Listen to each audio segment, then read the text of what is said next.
While the government works to reunite more than 2,300 children with their parents, some private companies are profiting big off sheltering these kids. With more on how businesses are cashing in, Hunter Walker is a White House correspondent for Yahoo News, and he joins us now from Washington. So, Hunter, thanks for joining us. You wrote an article about how some businesses are making millions from these child detention centers. Walk us through your reporting. Who are these companies? So I found one contract vehicle coming from the Department of Health and Human Services, which is administering many of these shelters. And, you know, contract vehicles are basically the mechanism by which the government awards different contracts to vendors. This one covered a period from September 2017 through 2022, and it was all for shelter operations. So a first key point there is it's very clear that the administration was laying the groundwork for increased child detention starting as early as last September, because this contract was explicitly for what they call unaccompanied minor shelters. And, you know, the government ended up telling me that their definition of unaccompanied is any child referred to the Department of Health and Human Services by Homeland Security. So, you know, typically we think of an unaccompanied minor as like a kid alone on a plane. In this case, it does include these, as far as we know, approximately 2,000 kids that have been separated from their families. So this one contract vehicle included about $90 million in funds that went to different contractors, including Comprehensive Health Services, which is this company that's running the massive 1,000-bed facility in Homestead, Florida. They got about $60 million, the bulk of the vehicle that I looked at. And one thing that was really interesting there was you could see in the orders that the facility was initially envisioned as having 500 beds. The government actually in May upped the order to 1,000 beds. So, you know, again, this is an interesting glimpse into the ramp up and planning for this program. Another one of the companies that got just $3.6 million in this one vehicle was Southwest Key, which is running Casa Padre and a couple other facilities. Casa Padre is the largest one. It's in Brownsville, Texas. And then there were two other contractors, MVM Incorporated, or actually three other contractors, excuse me, MVM Incorporated, Dynamic Service Solutions, and Dynamic Educational Services, which is a subsidiary of a company called Exodyne. They all got smaller contracts. It said they were related to operation of the shelters. These contracts are sort of opaque. MVM was apparently involved in transportation prior to this order. They were doing transportation of child detainees. What I then found when I dug in a little deeper, MVM initially responded and said, you know what, we had this $9.5 million contract. We are no longer going to maintain readiness for this program. All our business was done prior to the zero tolerance order, and we want no part of this anymore. But I then found that prior to this $9.5 million, they had about $300 million they'd taken for transporting child migrants between 2014 and this year. The contract's actually stretched until next year, but have already been paid out. So yeah, there are a lot of companies really enabling this and allowing the shelters to operate. So listen, Hunter, you know, caring for minors, they require specialized care. What do you know? I don't know if you looked into this, but what do you know about these companies and what they were doing prior that would make them experts in this area? You talked about one company providing transportation, but what about these other companies that are running these facilities? So, you know, let's talk for a second about Dynamic Service Solutions. They're kind of interesting because they're, you know, one of the smaller ones. They just got around $8 million, and the sums in this are just astronomical. They're based out in Maryland, but I was able to find job postings they'd put out where they were looking for registered nurses and youth workers to work at the facility in Homestead.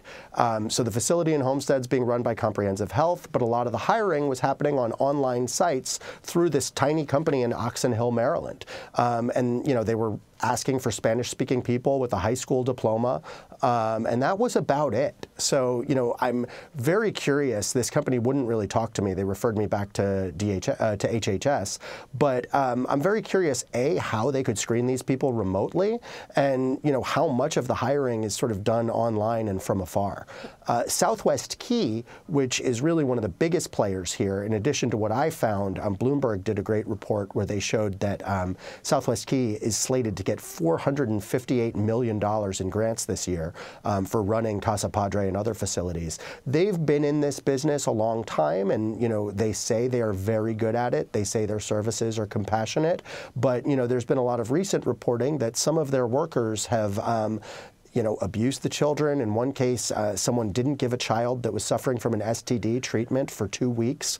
And also just some of the stated conditions of these facilities, I think, would be alarming to child welfare advocates. I mean, at Casa Padre, reportedly these kids get 2 phone calls a week while they're being separated from their parents. Wow. Let's talk about briefly the Trump administration that's fighting back after a number of airlines have said that they didn't want to be involved in transporting immigrant children who'd been taken from their families. What sort of ethical responsibility do these companies bear? And I know that that the government has pushed back. They've even tweeted about it that the airlines aren't supporting ICE officers. I mean, what have you found? But also, Walmart also, I think this morning issued a statement when they found out that one of the buildings that they used to own, that they sold, is now being used as a facility to detain people. And they said, look, we would have never sold the building if we knew that was going to happen. I find it very interesting, the pushback from companies. Well, that company, Hunter, reported that they received $458 million from the federal government this year, right, Hunter? Well, yeah, so, you guys are right that the corporate pushback is just incredible. Yeah. And I think it's a demonstration of just how toxic this policy has been. Vlad, what I think you were alluding to is this company MVM that, told me they were going to get out of this business while the policy is in effect. And that's extremely interesting because this had, through my own research, been a $300 million business for them. The airlines are in a slightly different position here. Obviously, we saw the protests at LaGuardia last night. It sort of went viral when people realized that some of these children who've been taken from their parents were being flown into New York. But, having looked at the government contracts, I've actually seen, in the case of MVM and some other older instances, some of the orders for transportation. And when you don't have a company like MVM doing the transporting, when you have sort of a smaller group of kids, it may actually come down to an official just buying plane tickets. So American may not have realized they were in this business until last night, and now you see American United and Frontier saying, no, we will not do this and we don't want to be part of this. Really great reporting, Just Hunter. a couple of tweets, and next thing you know, everyone knows what's going on with your company. It's never used to be like that. No, absolutely. And if I may, this is the tip of the iceberg. Bloomberg has reported that there's about $950 million in grants that were slated for this program in this fiscal year.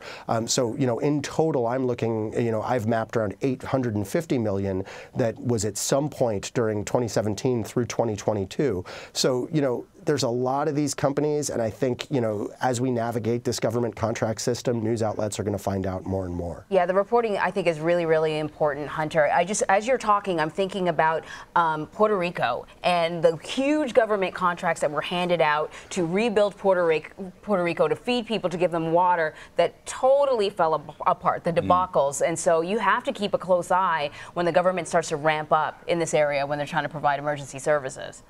Yeah, one thing that's clear from the very, very large amounts of money changing hands here is that these private businesses, and in some cases government-funded nonprofits, are playing a very, very large role in the administration of this policy, and it's definitely deserving of scrutiny. Indeed. Hunter, we hope that you'll get some answers if the White House has a press briefing today. Thank you so much for your reporting. We appreciate it. Thanks very much.